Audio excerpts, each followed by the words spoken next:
पास की कोई खबर? अभी नहीं। हम यहाँ पर हैं, जानता है वो? हाँ, हम यहीं मिलेंगे।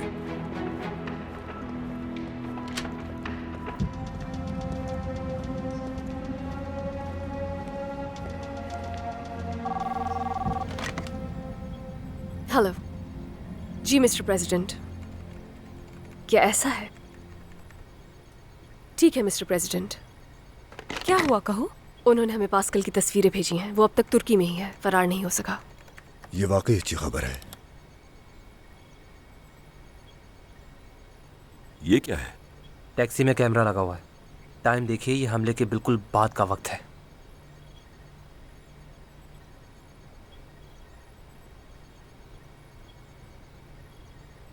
वो वहां से जल्दी में भाग गया।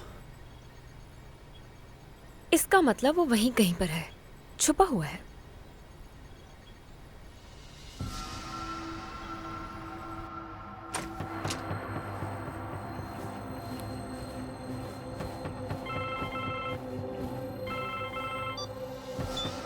हेलो,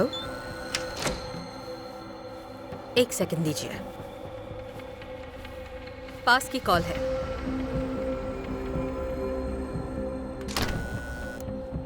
सब ठीक है ना? हम पहुंच चुके हैं। नहीं, मैं अब तक तुर्की से नहीं निकला हूँ। हर जगह पुलिस मौजूद है। मुझे अपना मंसूबा बदलना पड़ा और मैं जहाज में सवार ना हो सका। तो अब मैं एक सेफ हाउस में हूँ, लेकिन आपको मुझे यहां से फौरन निकालना होगा। वहां से निकल जाओ, परेशान मत हो। वो कैसे? मेरी कॉल का इंतजार करो। ठीक है, लेकिन जल्दी करना। इत्मीनान रखो। क्या कोई मसला है? एक बड़ा मसला है। हमें पास्कल को फौरी तौर पे वहां से निकालना होगा। लियाल, उसके वहां से निकलने का इंतजाम करो। मैं देख लूंगी उसे।